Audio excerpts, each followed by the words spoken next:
बढ़ते customer demand का उत्साह बनाता है त्योहारों को एक्स्ट्रा फेस्टिव। इस बार हम आए हैं बुनकारों के शहर पानीपत विवेक जी से मिलने, जिनके होम फर्निशिंग ब्रांड नेचर ए के चर्चे हैं उत्तर से लेकर दक्षिण तक। हेलो, मेरा नाम विवेक भारद्वाज है और हम मीशो पे अपने ब्रांड नेचर ए के नाम से होम फर्निशिंग प्रोडक्ट्स सेल करते हैं। हम लोग अपनी प्रिपरेशंस 10 डेज़ मतलब बिफोर ही स्टार्ट कर देते हैं। New design every festival and जो हमारी प्रोडक्शन होती है वो हम डे नाइट भी स्टार्ट करवाते हैं और आउटसोर्सिंग भी हम करते हैं। अगर हमारा ज़्यादा प्रोडक्शन हमारा रहता है या ज़्यादा ऑर्डर्स हमारे रीच करते हैं उस टाइम पे, तो आउटसोर्सिंग प्लस हमारी डे नाइट की प्रोडक्शन रेगुलरली बेसिस पे ड्यूरिंग द फेस्टिवल चलती है। हमारा मैक्सिमम सेल इस टाइम पे रहता है साउथ साइड से, तेलंगाना, कर्नाटका, बेंगलोर, पुणे, महाराष्ट्र।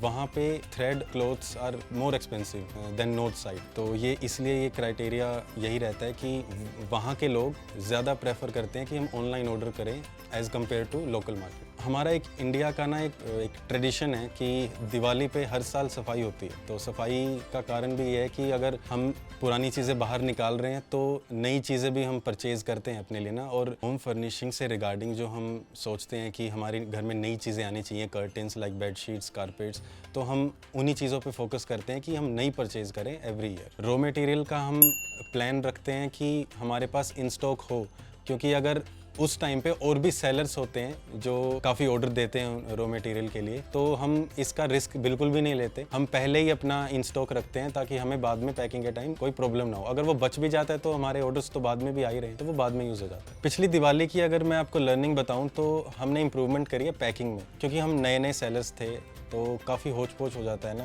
कि पैकिंग करना, फिर उसको अगले दिन फिर से हम सारा प्रोडक्शन या कैलकुलेशन के हिसाब से।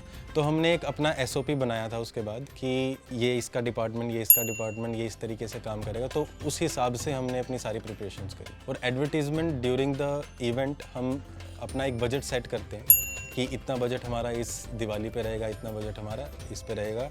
वो हम अपना एक GMV के हिसाब से करते हैं कि हमारा एक वीक का इतना सेल्स है और उसका इतना % हम अपनी एडवर्टीज़मेंट पे रन करेंगे। या फिर किसी भी हमारे फेस्टिवल के टाइम पे हम अपने वर्कर्स के लिए काफ़ी सारे बेनिफिट्स रखते हैं ताकि उनको कभी फील ना हो कि हम सीज़न के टाइम पे काम कर रहे हैं या फेस्टिवल के टाइम पे काम कर रहे हैं।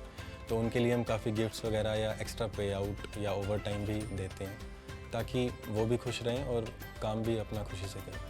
From my point of view, India में सबसे ज़्यादा सेलर्स खुश होते हैं कि जब फेस्टिवल्स आते हैं, क्योंकि उस टाइम ज़्यादा ऑर्डर्स आते हैं, ज़्यादा इनकम जनरेट होती है। उससे फिर हमारा एक एम्प्लॉयमेंट भी जनरेट होती है, जिससे जॉब्स लोगों को ज़्यादा मिलती है। तो ये है मेरे त्योहारों की चेकलिस्ट। आपके त्योहारों की चेकलिस्ट क्या है?